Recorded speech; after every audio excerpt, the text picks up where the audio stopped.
بالفرض کم درجے کا بھی پیغمبر ہے تو اس کو ہم سمجھیں گے کہ وہ ہم سے بھی نیچے ہی ہے؟ نہیں، یہ نہیں ہے، ٹھیک ہے نا، ہم نہیں مل سکتے اس کو. وَعَلِمَ أَنَّ فِيكُمْ ضُعَفَاءَ، اور اس نے معلوم کر لیا کہ اب تمہارے اندر ضعف آ گیا ہے، لہذا اب وہ قانون بدلا جا رہا ہے کہ جو 10 کا مقابلہ 100 سے تھا نا، کہ تم 10 بندے تمہارے 100 کا مقابلہ کر سکتے ہیں، اب اس کو بدلا جا رہا ہے. فَإِن يَكُن مِّنكُم مِّئَةٌ صَابِرَةٌ، اگر تم میں سے ہوئے 100 ڈٹے رہنے والے، اب اس ماحول کے اعتبار سے ڈٹے رہنے والے جس کو ہم کہیں ہیں، یا مطلب اس حساب میں، وَإِن يَكُن مِّنكُم مِّئَةٌ صَابِرَةٌ، اگر تم میں سے ہوں گے 100 صبر کرنے والے، ڈٹے رہنے والے، يَغْلِبُوا مِئَتَيْن، تو وہ کتنے کے اوپر غالب آ جائیں گے؟ 200 پر. 1 اور 2 کے کہاں 1 اور 10 اور کہاں 1 اور 2. تو زیادہ ہوں تو پھر دیکھ بول کے ہاتھ ڈالنا، پھر بعد میں کہو کہ جی اللہ کی مدد نہیں آئی. یہ بات سمجھائی ہے، ٹھیک ہے نا. یغلبوا مئتین، تو وہ غالب آ جائیں گے 200 پر، 200 پر غالب آ جائے گا. وَإِن یکم منکم الف، اور اگر تم میں سے ہوئے 1000 ڈٹے رہنے والے، ہمت والے، یغلبوا الفین باذن اللہ، تو وہ غالب آ جائیں گے 2000 کے اوپر. اور اس پر بات ختم ہو گئی ہے قیامت تک. اب وہ 10 پر غالب ہے، وہ بھول کر کے نہیں کسی کے گلے پڑ جانا. سمجھ گیا نا یہ بات. اب یہ ان چیزوں کو ہم نہیں دیکھتے، ٹھیک ہے نا، ایسے ہی کہہ دیتے ہیں کہ جی وہ فلاں پر حملہ کیوں نہیں کر دیتے، انڈیا پر حملہ کیوں نہیں کر دیتے. اب یہ سب چیزیں اللہ نے بیان کی ہیں کہ یہ سب دیکھ سوچ کر، جب بعد میں اللہ کو الزام دو کہ وہ آئی نہیں ہے مدد، تو اس نے یہ سارا کچھ تمہیں بتایا ہوا ہے.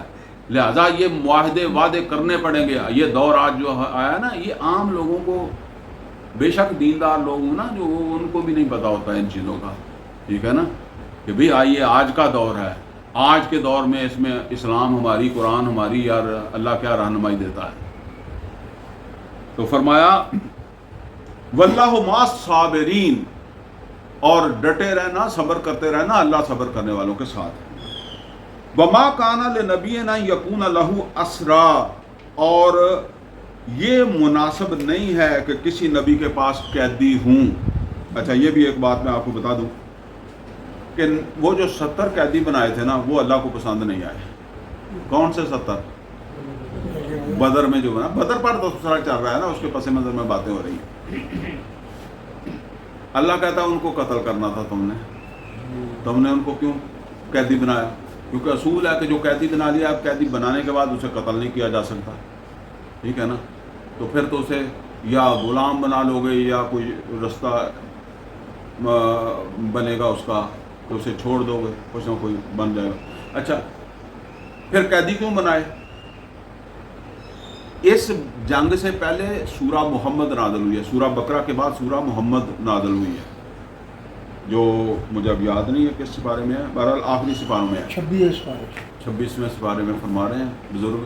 بہرحال ان کی بات 26ویں کی ہے، میں نہیں کچھ بتا سکتا کیونکہ یہ ریکارڈ بھی ہو رہا ہے نا، بعد میں کچھ 26ویں میں ڈھونڈے ملے ہی نہ اس کو. تو بہرحال سورہ محمد جو ہے نا وہ پہلے نازل ہوئی ہے. تو اس میں 4 نمبر آیت ہے، سورہ محمد میں 4 نمبر آیت ہے، جس میں اللہ تعالیٰ نے کہا کہ جب تم جنگ کرو تو پھر تم پہلے لوگوں کو قتل کرو اور پھر قیدی بناؤ.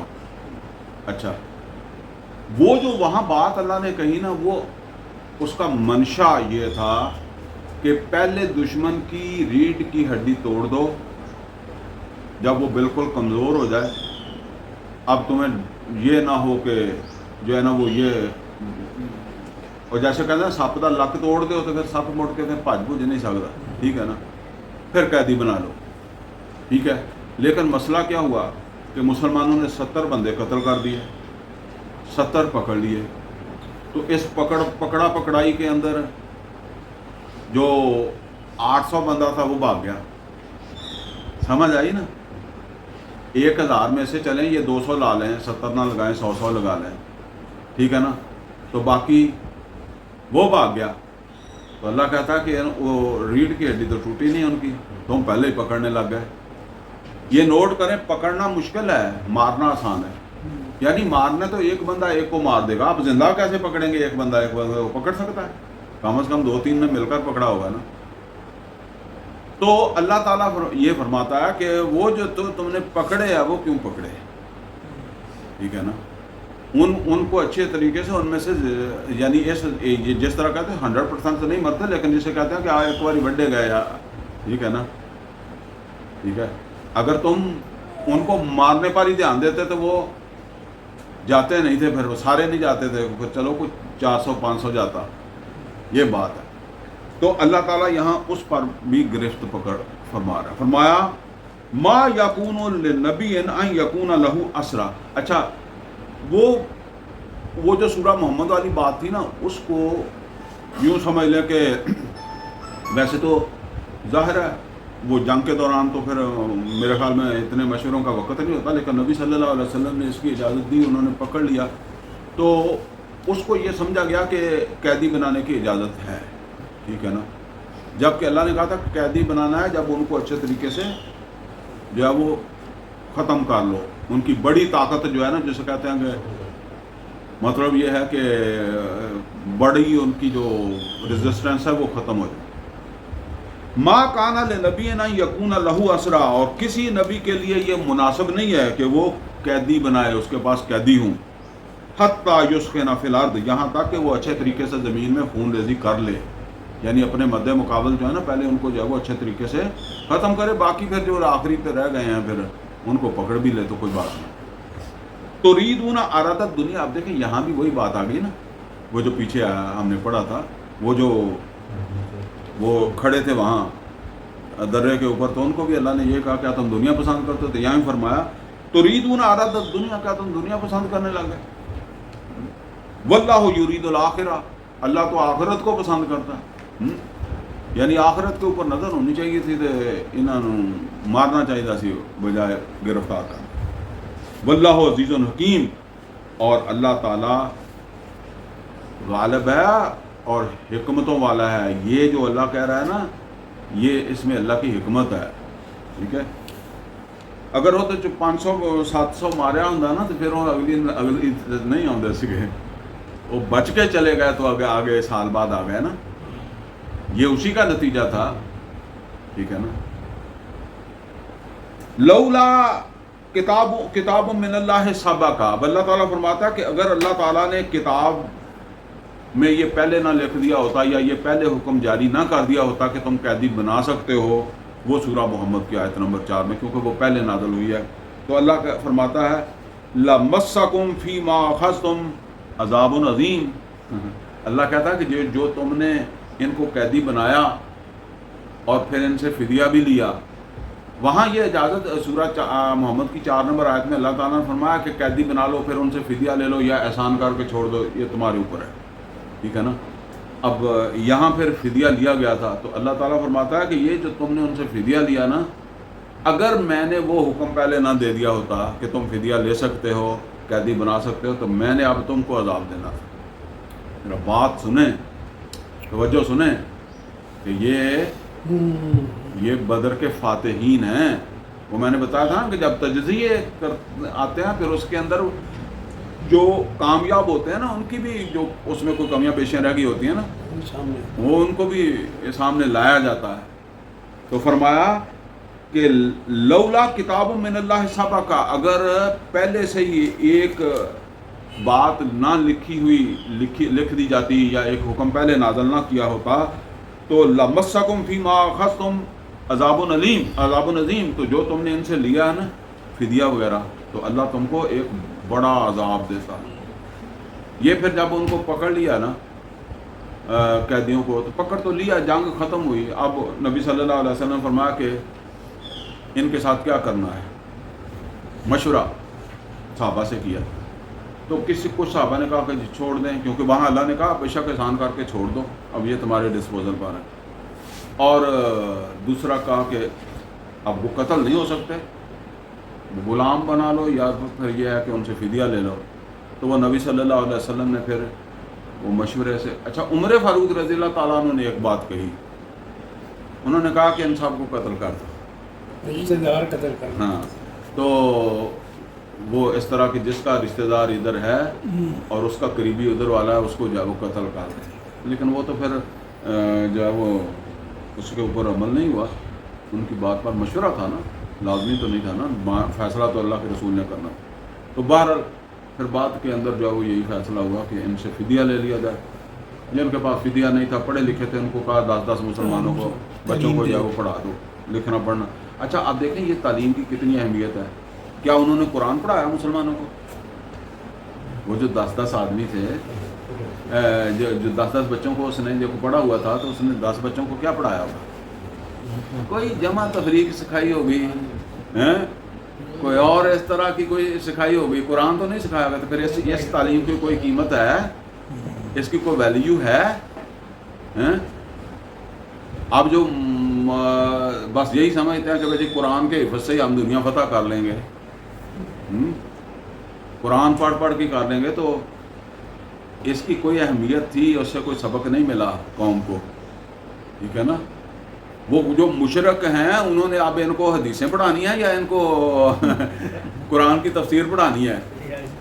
جو مروجہ تعلیم ہے وہی دینی ہے نا. تو اب آپ اس مروجہ تعلیم کو سمجھیں کہ یہ جی سائنس کی تعلیم, کمپیوٹر کی تعلیم, اور یہ تعلیم اور وہ تعلیم, یہ تو اس کی تو فضول ہے. تو پھر بس مسیتاں دے ہی رہ جاؤ گے خلیفہ. پھر کسی ملک کے خلیفہ نہیں بنتے, مسجد کے خلیفہ رہو گے یا کسی مدرسے کے خلیفہ رہو گے. فَكُلُوا مِمَّا غَنِمْتُمْ حَلَالًا طَيِّبًا. تو اب جو لے لیا کھاؤ پیو, حلال ہے, طیب ہے, پاک ہے. یعنی وہ جو قیدیوں سے لے لیا ہے نا, اب کھاؤ پیو, تمہارا استعمال کرو. وَاتَّقُوا اللَّهَ, اللہ سے ڈرو, آئندہ احتیاط کرنا. بس ٹھیک ہے. ان اللہ غفور الرحیم, بے شک اللہ تعالیٰ مغفرت کرنے والا, رحم کرنے والا. یا ایھا النبی, اے نبی صلی اللہ علیہ وسلم, قل لمن فی ایدیکم من الاسریٰ, آپ کہیں ان قیدیوں کو جو آپ کے پاس ہے, آپ کے ہاتھ میں ہیں. یعنی وہ جو 70 آدمی پھر ان کو پکڑ کر مدینے لے آئے تھے نا, ان کو پھر باندھا گیا تھا کسی کو مسجد نبوی میں, کسی کو ظاہر اس میں کتنا انہوں نے سامنا سکا, 70 بندے کو سنبھالنے بھی تھے, روٹی پانی بھی انہوں نے دینا, پھر انہوں نے ضرورتیں بھی ہے. اب دیکھیں کتنا, یہ بھی ایک پورا پروجیکٹ ہی تھا نا. اب ظاہر ہے بندے باندھے ہوئے نا, اس کو پیشاب کی, پانی کی حاجت بھی ہے, ٹھیک ہے, کھانے پینے کے دوسرے حالات بھی ہیں سارے. تو فرمایا کہ یا ایھا النبی قل لمن فی ایدیکم من الاسریٰ, کہیں جو آپ کے ہاتھ میں قیدی ہیں, ان یعلم اللہ فی قلوبہم خیرا, اگر اللہ تعالیٰ نے ان کے دلوں کے اندر کوئی بھلائی دیکھی, یؤتکم خیرا مما اخذ منکم, تو اللہ تعالیٰ جو ہے وہ اس سے بہتر دے دے گا جو ان سے لیا گیا ہے. یعنی اس سے پتہ چلا کہ قانون ضابطہ کیا ہے. قانون ضابطہ یہ ہے کہ ایک آدمی غلط کام کرتا ہے تو اس غلط کام کی اسے سزا ملے گی. وہ کہے جی میں توبہ کر لی ہے, تو پھر توبہ آئندہ کے لیے دیکھی جائے گی. مطلب یہ ہے کہ ان میں سے کچھ لوگ اگر یہ کہیں جی ہم مسلمان ہوتے ہیں, ٹھیک ہے نا, تو اب مسلمان ہوتے ہیں تو ایک دفعہ تو تم جنگ کے لیے آئے ہو, یہ جرمانہ تو بھرو نا. ٹھیک ہے نا. تو ان سے یہ کہیں کہ اگر اس کے بعد تم میں کوئی بھلائی ہوئی نا, تو پھر اللہ تمہیں اس سے بہتر کسی ذریعے سے دے دے گا. لیکن اب جو تمہیں دینا پڑا ہے اس کا زیادہ قلق نہ کرو. مطلب یہ ہے کہ ساتھ ان کو تبلیغ بھی کرو, اور ان سے کہو کہ اگر تم ایمان لے آئے ہو یا ایمان لے آتے ہو تو جو تمہیں یہاں بھرنا پڑتا ہے وہ تو تم نے بھرنا ہی ہے. ٹھیک ہے نا. آگے جا کر اگر یعلم اللہ فی قلوبکم خیرا, اگر اللہ نے تمہارے دلوں کے اندر کوئی بہتری دیکھی, خیر والی بات دیکھی, یؤتکم خیرا مما اخذ منکم, تو جو تم دے کر جا رہے ہو اس سے بہتر اللہ تمہیں دے گا. ویغفر لکم, اور سب سے بڑی بات تو یہ ہے کہ اللہ تمہیں معاف کر دے گا. واللہ غفور الرحیم, اور اللہ ہے مغفرت کرنے والا اور رحم کرنے والا. ان یریدوا خیانتک, اگر یہ تمہارے ساتھ خیانت کریں گے, مطلب یہ ہے کہ ایسے کہہ دیں کہ ہم مسلمان ہو گئے ہیں اور وہاں جا کر مکر جائیں, کوئی بھی بات ہو. فرمایا بھائی یریدوا خیانتک, اگر یہ آپ سے خیانت کریں گے, فقد خان اللہ, من قبل. یہ کئی جاسوس پکڑے جاتے ہیں نا، پھر وہ یہاں کہتے ہیں ہم مسلمان ہو گئے ہیں. اور وہ پچھلے دنوں ایک پرویز مشرف کے زمانے میں ایک جاسوس جو ہے نا وہ 20-25 سال رہا قید میں، جیل میں. وہ یہاں مسلمان بھی ہو گیا، اس نے پتہ نہیں کیا کیا کچھ کر لیا ہیں. تو وہ پرویز مشرف نے اس کو جو ہے وہ چھوڑ دیا. وہ جب گیا تو نئی دہلی کے اندر جو ہے اس نے پہلی پریس کانفرنس میں بتایا کہ میں تو سکھ کا سکھ ہی ہوں، بس ویسے وہاں پھر اب اور میرے پاس کیا تھا. تو یہ مطلب یہ ہے کہ اگر کوئی ایسی بات ہوگی تو اللہ تعالیٰ کہتا ہے کہ کوئی بات نہیں. پھر اللہ ان سے فقد خان اللہ من قبل، یہ پہلے بھی انہوں نے اللہ سے خیانت کی ہے. فَأَمْكَنَ مِنْهُمْ، تو اللہ تعالیٰ نے ان کو تمہارے حوالے کر دیا، تمہارے قبضے میں دے دیا. واللہ علیم حکیم، اللہ تعالیٰ جو ہے وہ علم و حکمت والا ہے. ان الذین آمنوا وہاجروا وجاہدوا، اب یہ اینڈ پہ جا رہے ہیں لیکن ذرا توجہ زیادہ کر لیں. ان الذین آمنوا وہاجروا، بے شک وہ لوگ جو ایمان لائے اور جنہوں نے ہجرت کی، مدینے سے ہجرت، مکے سے ہجرت کر کے آئے. وجاہدوا باموالہم وانفسہم فی سبیل اللہ، اور انہوں نے جہاد کیا اپنی جانوں اور اپنے مالوں سے اللہ تعالیٰ کے رستے پہ، اللہ کے دین کی سربلندی کے لیے. اور دوسرے والذین آووا ونصروا، اور وہ جنہوں نے ان ہجرت کرنے والوں کو ٹھکانہ دیا، ان کی مدد بھی کی. وہ کون ہے؟ انصار. ٹھیک ہے. اولئک بعضهم اولیاء بعض، یہ ایک دوسرے میں سے ہی ہیں، یعنی جیسے ہم کہتے ہیں ایک ہو بشی ہے. والذین آمنوا، اور وہ لوگ جو ایمان لائے، ولم یہاجروا، لیکن انہوں نے ہجرت نہیں کی، ما لکم من ولایتہم من شیء، ان کے ساتھ تمہاری کوئی رشتہ ولایت نہیں ہے. نوٹ کریں، ہجرت نہیں کی تو تمہاری کوئی ہمدردی نہیں ہے، تمہارا کوئی ان کے ساتھ محبت کا رشتہ نہیں ہے. حتیٰ یہاجروا، حتیٰ کہ وہ ہجرت کر کے یہاں پہنچیں. وَإِنِ اسْتَنصَرُوكُمْ فِي الدِّينِ، ہاں اگر وہ دین کے حوالے سے تم سے کوئی مدد مانگے، یہ بڑی اہم جگہ ہے، یہ بھی پھر نوٹ کریں. اگر وہ دین کے حوالے سے تم سے مدد مانگے، فَعَلَيْكُمُ النَّصْرُ، تو تمہاری ذمہ داری ہے کہ تم ان کی مدد کرو. لیکن کب کرو؟ إِلَّا عَلَىٰ قَوْمٍ بَيْنَكُمْ وَبَيْنَهُمْ مِيثَاقٌ، مگر اس وقت تک جب کہ ان کا تعلق کسی ایسی قوم سے ہو کہ جس کے اور تمہارے درمیان کوئی معاہدہ ہے، تو پھر تم ان کی مدد نہیں کر سکتے. یہ نوٹ کریں، اس کو اب آپ اپلائی کریں نا. ہندوستان کے ساتھ ہمارا معاہدہ ہے، سفارتی تعلقات معاہدوں کے نتیجے میں سفارت خانے قائم ہوتے ہیں نا، یا کوئی بھی ملک ہے، ٹھیک ہے نا، اس کے اندر مسلمان رہتے ہیں، تو آپ ان کے ساتھ جو بات کریں گے وہ سفارتی ذرائع سے کریں گے، جو موجودہ آپ کے وہ ہیں. وہ میرے ورگ کو تو سمجھ لیا کہ جی بس پاکستان تو ایٹم بم چلا دینا چاہیے، سویرے فوج بھیج دینی چاہیے. یہ نوٹ کریں، اللہ کہتا ہے کہ اگر کسی قوم کے ساتھ تمہارا معاہدہ ہے اور اس میں مسلمان رہتے ہیں تو تم سے وہ مدد مانگتے ہیں تو تم ان کی مدد نہیں کرو گے. ٹھیک ہے نا، اسی لیے میں نے کہا یہ نوٹ کریں. الا علی قوم بینکم و بینہم میثاق، سوائے اس کے کہ ان کا تعلق جو ہے وہ کسی ایسی قوم سے ہے جس کے اور تمہارے درمیان ایک معاہدہ ہے، اور وہاں بیٹھے تم سے مدد مانگتے ہیں، تو پھر تم ان کی مدد نہیں کرو گے. واللہ بما تعملون بصیر، اور اللہ جو کچھ تم کر رہے ہو نا اس کو دیکھ بھی رہا ہے. اصل میں یہ جو مقام ہے نا، یہ جو آیت ہے، اس کے حوالے سے یہ سمجھ لیں، ایک پاکستان کے اندر ایک بڑا مسئلہ رہا ہے. سن 48 کے اندر غالباً جب مولانا مودودی رحمۃ اللہ علیہ کو، آپ کو پتا کہ پھانسی کی سزا ہوئی تھی، اس کی وجہ پتہ کیا تھی؟ کہ حکومت پاکستان اس نے انڈیا کے خلاف اعلان جنگ نہیں کیا. وہ جیسے ہم پیچھے پڑا ہے کہ آپ پھر اپنے سفارتی تعلقات ختم کریں اور اسے کہیں کہ آپ ہمارے لیے دشمن ہیں، ٹھیک ہے نا. اور در پردہ جس طرح یہ لشکر طیبہ وغیرہ کشمیر میں جا کر کام کرتے تھے، یا افغانستان کے اندر جا کر کرتے ادھر ادھر کرتے تھے کام، ٹھیک ہے نا. تو افغانستان کی صورتحال کوئی اور تھی، ادھر کچھ اور تھا. یعنی اوپر سے تو ان کے ساتھ سفارتی تعلقات بھی ہیں، سب کچھ ہے، نیچے انڈر گراؤنڈ کیا ہے، ان کو جو بھیجا جا رہا ہے. اس طرح کا وہ سن 48 میں بھی یا اس کے بعد ہوا. تو مولانا مودودی سے ایک اخباری ہوتے ہیں نا یہ نمائندے وغیرہ, اس نے کوئی انٹرویو کیا. اس نے کہا کہ آپ کیا کرتے ہیں؟ ظاہر ہے وہ تو اللہ کی کتاب کے بغیر بات نہیں کر سکتے تھے نا. اس نے کہا میں تو اس کو غلط کہتا ہوں, یہ جو پاکستان کرتا ہے میں اس کو غلط کہتا ہوں. پاکستان کو پہلے سفارتی تعلقات توڑنے چاہیے اور پھر ان کے اوپر فوج کشی کرنی چاہیے, وہی جو امیر معاویہ رضی اللہ تعالیٰ عنہ والا واقعہ ہے نا. تو اب چونکہ آج اگر یہ بات ہم کریں کہ جی کس اصول کے تحت جو وہ لشکر طیبہ والے وہاں جا کر لڑتے تھے, تو گلے پڑ جائیں گے لوگ, ٹھیک ہے نا. کیونکہ قرآن کو نہیں سمجھا, قرآن میں تو یہ باتیں اللہ نے واضح بتائی ہوئی ہیں, تو یہ گلے پڑ جائیں گے جی دیکھو یہ مدد نہیں ان کی جو ہے وہ کرنا چاہتے, ٹھیک ہے نا. تو مدد تو کرنا چاہتے ہیں, پہلے یہاں دین قائم کرو اور ان کے ساتھ سفارتی تعلقات ختم کرو, اپنی فوج کو جو ہے وہ بھیجو, تم بھی ساتھ چلے جاؤ, ٹھیک ہے نا. اصول تو یہی ہے.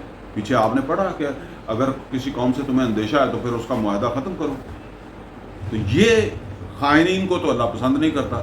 تو اس وجہ سے پھر مولانا مودودی کے خلاف غداری کا مقدمہ چلا تھا, اور پھر وہ کافی دیر جیل میں رہے ہیں, اور جیل میں انہوں نے میرے خیال میں تفہیم القرآن جو ہے وہ یہ وہیں مکمل کیا انہوں نے جیل کے اندر.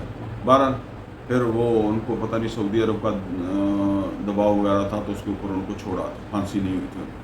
تو اس لیے یہ سمجھ لیں یہ ایسے باتیں نہیں ہوتی جو ہے نا وہ سب چیزیں قرآن حکیم کے اندر یا اللہ کے رسول کی سنت کے اندر جو واضح موجود ہیں ان کی تو تعمیل کی ہو نا. تو اللہ تعالیٰ یہاں فرما رہا ہے کہ جو لوگ ہجرت نہیں کرتے اور وہ کسی ایسے علاقے میں رہتے ہیں, کسی ایسی قوم سے تعلق ہے جن کے ساتھ تمہارا معاہدہ ہے, اور وہ تم سے مدد مانگ رہے ہیں, تو پھر تم ان کی مدد نہیں کرو گے. تو فرمایا واللہ بما تعملون بصیر, اور جو کچھ تم کرتے ہو وہ اللہ دیکھ رہا ہے. والذین کفروا بعضهم اولیاء بعض, اور وہ جو کافر ہیں وہ ایک دوسرے کے دوست ہیں. پھر وہ بھی سارے ادھر ہی آ جان گے, سمجھے نا. جس طرح ہم سمجھتے ہیں کہ جی ہم ایٹم بم مار دیں گے فلانے ملک پر, تو تمہارے پاس تو ایک ملک کے پاس ایٹم بم ہے تو وہ بھی سارے ایٹم بم والے آ گئے, پھر وہ تمہارا کیا چھوڑیں گے. تو یہ دیکھیں یہ اللہ تعالیٰ یہاں فرما رہا ہے والذین کفروا بعضهم اولیاء بعض, یہ کافر جو ہیں یہ ایک دوسرے کے دوست ہیں. الا تفعلوه, اگر تم نے ایسا نہ کیا. کیسا نہ کیا؟ وہ معاہدوں کا لحاظ نہ کیا, ٹھیک ہے نا, اصولوں کا لحاظ نہ کیا. وَإِن لَمْ تَفْعَلُوهُ, اگر تم ایسا نہیں کرو گے, وہی اندھے دی طرح جڑا آ گئی ہے لاٹھی تے جنوں مرضی مار دو گے تو پھر وہ کئی لاٹھیاں والے آ جان گے. فَإِلَّا تَفْعَلُوهُ, پھر اگر تم ایسا نہیں کرو گے تَكُنْ فِتْنَةٌ فِي الْأَرْضِ, تو تم زمین کے اوپر فتنہ برپا کرنے کا سبب بن جاؤ گے, پھر افراتفری پیدا ہو جائے گی زمین کے اوپر. وَفَسَادٌ كَبِيرٌ, اور ایک بڑا فساد ہو جائے. یہ آپ نے غور سے سنا ہے. تو یہ جنگیں بھی ایسے نہیں ہیں, اللہ نے, اللہ کے رسول نے یہ جنگوں کے بھی کوئی اصول ضابطے بتائے ہوئے ہیں. تو فرمایا کہ پھر تم جنہوں نے فساد کو ختم کرنا ہے وہی فساد کا باعث بن جاؤ گے. والذین آمنوا وہاجروا وجاہدوا فی سبیل اللہ, وہ جو ایمان لائے, جنہوں نے ہجرت کی اور جہاد کیا اللہ کے راستے میں. اچھا جی یہ جو آیت ہے نا بس ختم ہی ہونے والی ہے, لیکن یہ آیت کو سمجھنے کے لیے پہلے آپ کو آیت نمبر 2, 3 اور 4 سورہ انفال کی جو ہے نا اس کو دوبارہ پڑھنا پڑے گا. یہ آیت نمبر 74 ہے. اصل کے اندر اس کا ایک حصہ جو ہے وہ وہاں بیان کیا گیا ہے, تو میں چاہتا ہوں کہ یہ بھی آپ, ہمارے پاس ٹائم تو پورا ہوگا لیکن اس کو ذرا سمجھ لیں. سورہ انفال کی آیت نمبر 2, 3 اور 4. 2 سے میں پڑھنے لگا. فرمایا انما المؤمنون الذین اذا ذکر اللہ وجلت قلوبهم, بے شک مومن تو وہ ہیں کہ جو ایمان لائے اللہ پر. انما المؤمنون الذین, مومن تو وہ ہیں کہ جن کے سامنے جب اللہ کا ذکر آئے, وجلت قلوبهم, ان کے دل ڈر جائیں. وَإِذَا تُلِيَتْ عَلَيْهِمْ آيَاتُهُ زَادَتْهُمْ ایمانا, جب ان کے سامنے اللہ کی آیات پڑھی جائیں تو ان کا ایمان زیادہ ہو جائے. وَعَلَىٰ رَبِّهِمْ يَتَوَكَّلُونَ، اور یہ اپنے رب کے اوپر توکل کرنے لگے۔ اب دوسری آیت کیا ہے اس کے ساتھ یہ الَّذِينَ يُقِيمُونَ الصَّلَاةَ، یہ اللہ کے اوپر توکل کرنے والے جن کا ایمان بڑا ہوا ہوتا ہے وہ نماز بھی قائم کرتے ہیں۔ الَّذِينَ يُقِيمُونَ الصَّلَاةَ، نماز بھی قائم کرتے ہیں۔ وَمِمَّا رَزَقْنَاهُمْ يُنْفِقُونَ، اور جو رزق دیا اس میں سے خرچ کرتے ہیں۔ اولئک هم المؤمنون حقا، یہ الفاظ نوٹ کر لیں، اولئک هم المؤمنون حقا۔ کیا مطلب یہ ہے کہ اللہ کے اوپر توکل رکھتے ہیں، اللہ کی آیات کے ذریعے سے ان کا ایمان جو ہے وہ بڑا ہوتا ہے، نماز قائم کرتے ہیں، مال خرچ کرتے ہیں۔ اولئک هم المؤمنون حقا لهم درجات عند ربهم مغفرۃ ورزق کریم، 4 آیت۔ اچھا، اس میں جو بات بتائی گئی ہے نا، یہ ایک حصہ ہے حقیقی مومن کا، ٹھیک ہے، دوسرا حصہ اس آیت میں آ رہا ہے۔ چونکہ یہ جو صورت ہے یہ اب ایک مسلمانی تھی مکہ میں، اور ایک مسلمانی وہ ہے جو جس کا مظاہرہ مسلمان کہاں کر رہے ہیں؟ بدر میں۔ یہ بدر کے اوپر تبصرہ آ رہا ہے نا، یعنی جیسے کہتے ہیں کہ ایک ٹانگ ادھر اور ایک ٹانگ میدان بدر میں، ٹھیک ہے نا، یہ دین وہاں سے چلا اور یہاں تک پہنچا۔ تو اب یہاں دوسرا حصہ، یعنی سورت کے بھی آپ دیکھیں، وہاں پہلے ایک آیت چھوڑی ہے اور اب یہاں آخر سے ایک آیت پہلے چھوڑ کر پہلے اللہ بتا رہا ہے۔ فرمایا والذین آمنوا، جو ایمان لائے، وہاجروا، اور انہوں نے ہجرت کی، وجاہدوا فی سبیل اللہ، اور اللہ کے راستے کے اوپر جہاد کیا۔ یہ تو وہی نہیں آ گئی۔ والذین آووا ونصروا، وہ جنہوں نے ان کو ٹھکانہ دیا اور ان کو مدد دی۔ اولئک هم المؤمنون حقا، یہی الفاظ وہاں پڑھے تھے، اولئک هم المؤمنون حقا۔ یہاں اب کیا چیز اضافی آئی ہے؟ یہاں آیا ہجرت، جہاد اللہ تعالیٰ کے راستے کے اوپر، اور ان کو ٹھکانہ دیا، ان کی مدد کی، یہ شامل ہو گیا اس کے اندر۔ وہاں بات شروع ہوئی تھی کہ اللہ تعالیٰ کی آیات کے اوپر یقین، ایمان کی مضبوطی، نماز، روزہ، حج، زکوٰۃ، وہ ساری چیزیں باتیں، اولئک هم المؤمنون حقا، یہ اس کا ایک پہلو ہے۔ دوسرا پہلو کیا ہے؟ ہجرت، جہاد فی سبیل اللہ، اللہ کے راستے کے اوپر جو وہ لڑنا۔ اولئک هم المؤمنون حقا، جس کو میں نے کہا کہ ایک ٹانگ مکہ میں اور ایک میدان بدر میں۔ لہم مغفرۃ ورزق کریم، یہ دونوں چیزیں مل کر جو ہے وہ حقیقی مومن جو ہے اس کی تصویر بنتی ہے۔